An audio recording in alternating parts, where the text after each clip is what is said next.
J'ai vraiment été très impressionné par ces deux journées. Je voudrais vraiment vous remercier d'être venus si nombreux. J'aimerais aussi remercier les intervenants en leurs grades et qualités pour la hauteur de vue, la précision avec lesquelles ils nous ont présenté chacun leur recherche et leurs travaux sur le domaine royal et sa chapelle.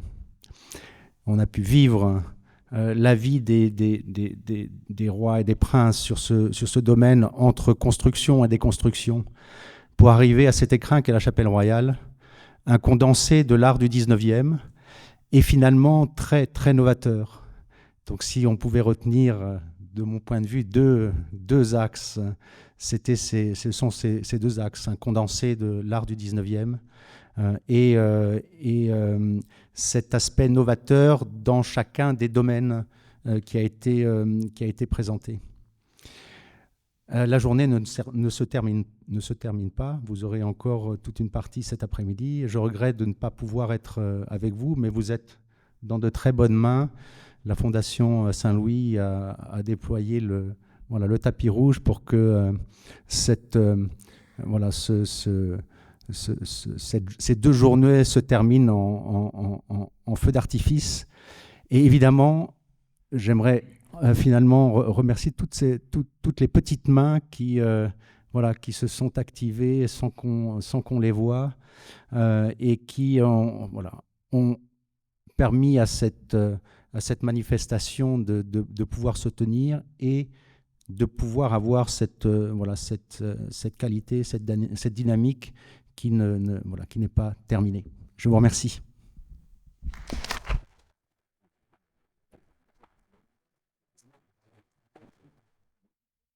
Merci beaucoup, Monseigneur, de vos paroles. Si je dois ajouter quelque chose, en le résumant, ce sera bravo et merci. Bravo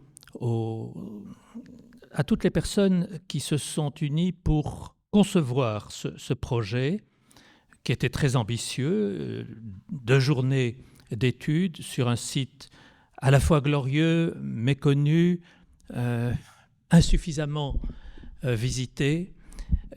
C'était une idée forte et j'admire l'audace de la conception et je remercie toutes les personnes qui se sont unies à travers des discussions, à travers les études qui avaient été préalablement faites, ont pu établir un programme aussi riche. Vraiment, je crois que j'interprète les sentiments de toute notre assemblée en disant que chacune des interventions a été passionnante, nous a appris beaucoup de choses et nous a enrichis. Donc une manifestation très réussie. Cette manifestation traduit une méthode de travail qui me paraît excellente et qu'il faudra répéter, quitte à l'enrichir, qui est l'étroite collaboration entre une fondation reconnue d'utilité publique, la Fondation Saint-Louis, et l'État.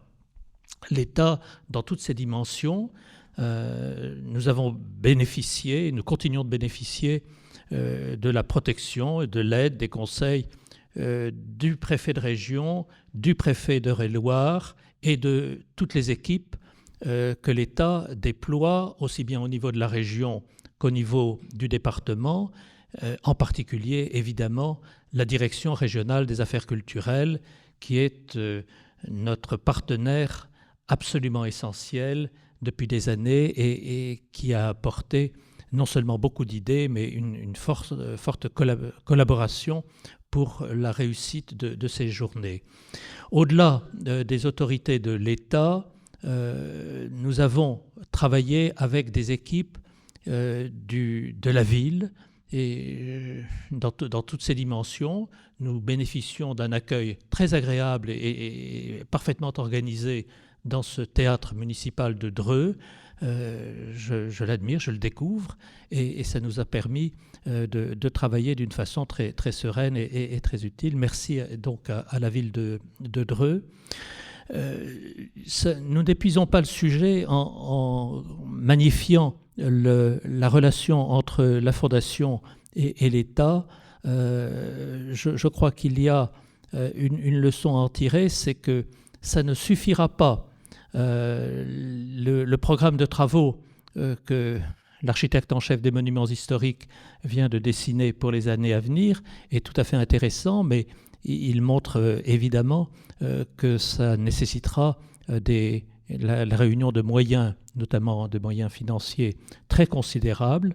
L'État, je sais, est disposé à prendre sa part, la Fondation le fait de son mieux aussi, mais nous devrons nous atteler ensemble à trouver d'autres sources de financement, que ce soit par le mécénat, par des fonds de dotation, que sais-je.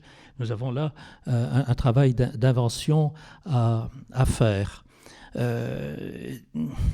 Nous avons au total, à mon avis, une feuille de route maintenant très exigeante pour la Fondation Saint-Louis, en tout cas je le dis en tant que président de cette fondation, pour mettre en œuvre beaucoup des recommandations ou des conclusions implicites de toutes les interventions qui ont été faites pendant ces 48 heures, ces 36 heures du colloque.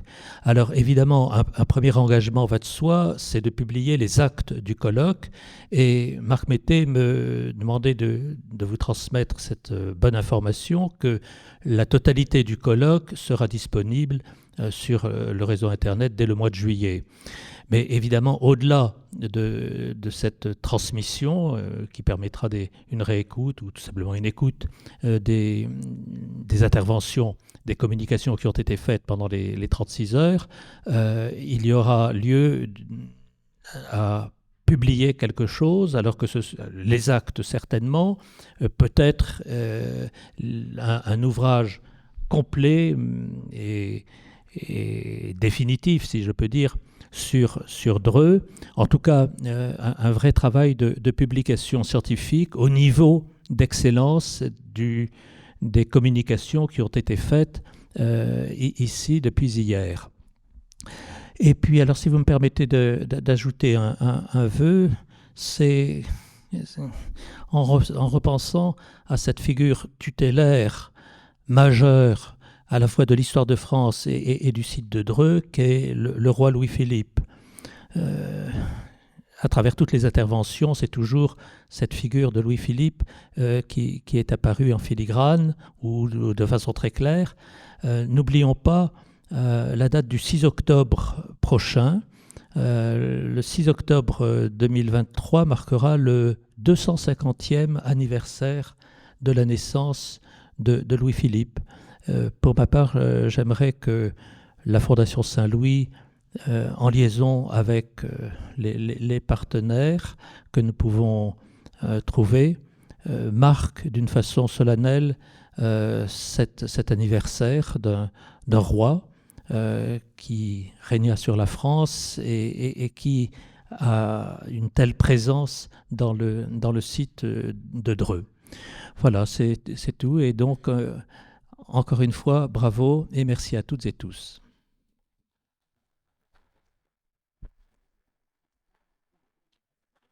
Thank you.